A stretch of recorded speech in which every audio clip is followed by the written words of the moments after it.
इसके बारे में सोचना प्रारंभ किया है। मुझे लगता है कि इसमें भारत सरकार भी इसका विचार कर ही रही है।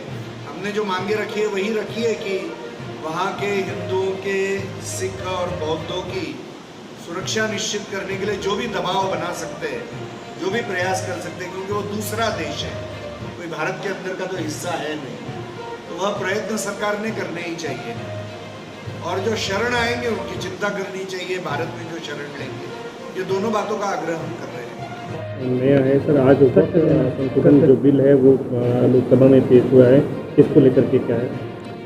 देखिए, संसद में ये आया है तो जो असीमित अधिकार वक्फ बोर्ड को दिए गए हैं, तो उसी को कर्टेल करने के लिए, उसी को सीमित करने के लिए ये बिल लाया गया है, तो ये तो योग्य ही बात है। विपक्ष इसका विरोध कर रहा है कि जो उसको कमजोर करने की वक्फ बोर्ड की साजिश हो रही है। जिन लोगों की मुस्लिम तुष्टिकरण यही केवल नीति है, उनके बारे में क्या कहना है? इससे क्या मजबूत होगा और किस तरह से जो है वक्फ की संपत्तियां जहां पर कब्जे थे उनका किस तरह संचालन हो सकेगा एक्ट में संशोधन से? देखिए, मुख्य रूप से जो बातचीत आई है कि कलेक्टर के नाम का सुझाव आया है, आर्बिट्रेटर करके उन्होंने बैठना, और जो मुख्य बात है कि जो गवर्नमेंट प्रॉपर्टीज वक्त पे कब्जे में जा रही है, तो उसको वो गवर्नमेंट की प्रॉपर्टी है कि नहीं और वो वक्त की प्रॉपर्टी है कि नहीं, यह केवल वक्त का ट्रिब्यूनल नहीं तय करेगा, तो कलेक्टर तय करेगा। तो ये जब सरकार सोच रही है तो प्रत्यक्ष गवर्नमेंट प्रॉपर्टीज को ही खतरा है, ये दिख रहा है, और इसीलिए इसके बारे में विचार करना बहुत योग्य है। और किसी भी इस तरह के एक मंडल को असीमित अधिकार भारत में नहीं हो सकते। ये सिर्फ सरकार को ये कर ही रहे हैं, और साथ में जो भी लोग भारत में आएंगे उनकी सेवा में भी हम यह निश्चित रूप से लगेंगे। मुझे यही विषय आपके सामने रखना है कि यह एक चिंता का विषय आज इस्लामिक जिहाद का जो फैल रहा है पूर्ण विश्व में, और भारत में भी और भारत के बाहर भी अभी बांग्लादेश का चित्र दिख रहा है, इसके बारे में मुझे लगता है सभी ने चिंतित होने की आवश्यकता है। 1,35,00,000 के करीब वहाँ से जो अल्पसंख्यक हैं, जिसमें हिंदू बौद्ध सिख हैं, वो आ जाएंगे तो यहाँ की आबादी और बढ़ जाएगी। इनके इस तर्क में कितना दम? मुझे लगता है कि भारत का यह कर्तव्य है, और हिंदू जा जाकर कहाँ जाएंगे? भारत ही हिंदुओं का देश है, हिंदू बहुल देश है, और मुझे लगता है कि हमारा कर्तव्य है कि जो भी हिंदू बौद्ध सिख भारत में आएगा, वो कितनी भी संख्या में आए, मुझे लगता है उसकी चिंता करनी ही चाहिए, और हम करेंगे भी। और ऐसी झूठी चिंता जो व्यक्त कर रहे कि भारत क्या करेगा, और जो इस चीज का विरोध कर रहे, उन्होंने कभी मुस्लिम घुसपैठ के बारे में एक भी बात नहीं कही है जो बांग्लादेश से हो रही है, तो ये तो दोगलापन है।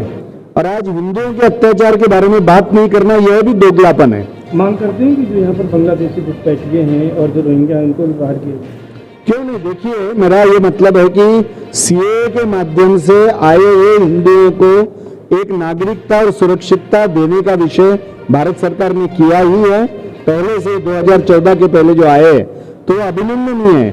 और साथ ही में जो भारत की जनसंख्या में असंतुलन हुआ है, उसमें बांग्लादेश और म्यांमार से घुसपैठ करने वाले मुसलमानों का एक बहुत बड़ा हिस्सा है, और इसलिए जनसंख्या का असंतुलन दूर करना है तो एक तो आने वालों को रोकना भी पड़ेगा, मुसलमान जो घुसपैठ आ रहे हैं उनको रोकना पड़ेगा, और साथ में जो आए उनको बाहर भी भेजना पड़ेगा। उसकी तो चिंता करनी पड़ेगी, इसलिए तो भारत सरकार उसी लिए चिंता करेगा ही, यानी वहाँ की घुसपैठ मुसलमानों की न हो, यह तो एक व्यवहारिक विषय चिंता का रहेगा ही, और निश्चित रूप से भारत सरकार उसके बारे में सोच ही रही है। यही सोचने के और काम करने के लिए जो भी विषय चल रहा है अभी चल रहा है।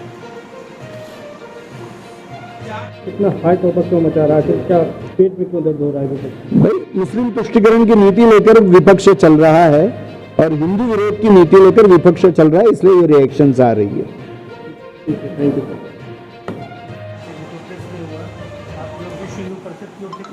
सरकार से कि गृह मंत्री जी से? देखिए, यह तो मुझे लगता है बहुत संवेदनशील मुद्दा बन गया है, और क्योंकि सरकार वहाँ की गिर गई है, वहाँ सत्ता बनाने की प्रक्रिया चल रही है और यह का राजकता है वहाँ पर, तो सरकार को भी जो करना है वो बहुत सोच समझ कर करना पड़ेगा। किया जा रहा है, इसको लेकर के बीएसपी का क्या स्टैंड है और आगे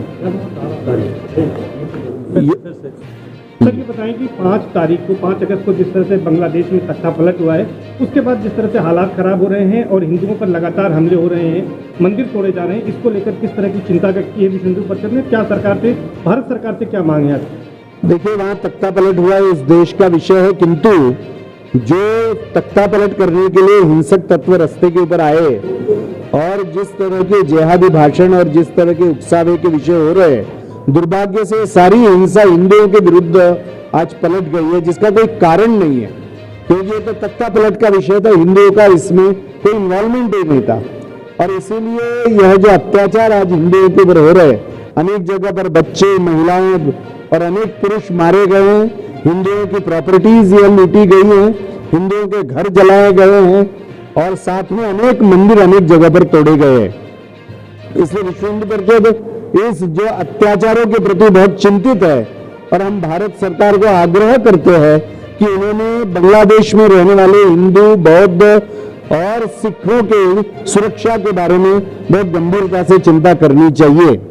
साथ ही में जो चिंता का विषय है कि जो सेकुलरवादी और अनेक कम्युनिस्ट विचारधारा के लोग, तथाकथित लिबरल लोग आज ह्यूमन राइट्स की बात करते, कोई भी हिंदुओं के ऊपर के अत्याचारों की बात नहीं कर रहे और वहां के आंदोलन को बहुत श्रेष्ठ आंदोलन वो बता रहे हैं। और दुर्भाग्य से सोशल मीडिया के ऊपर अनेक लोगों ने तो ये इच्छा भी जताई है कि इस तरह की बातें भारत में होनी चाहिए।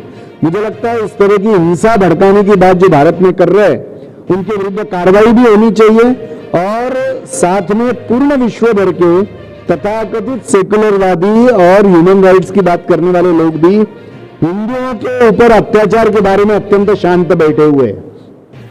तो क्या हिंदुओं को ह्यूमन राइट्स नहीं है क्या? यह प्रश्न पूछने की आज आवश्यकता है। और यह जो जिहादी इस्लाम का जो एक खतरा है, बहुत बड़ा हिंसक खतरा, उसके बारे में पूर्ण विश्व में यह सोचने की आवश्यकता है। भारत में जो भी हिंदू आएगा उसके सेवा के लिए, उसके मदद के लिए विश्व हिंदू परिषद और संपूर्ण भारत का समाज उसके लिए सिद्ध है, मुझे विश्वास है।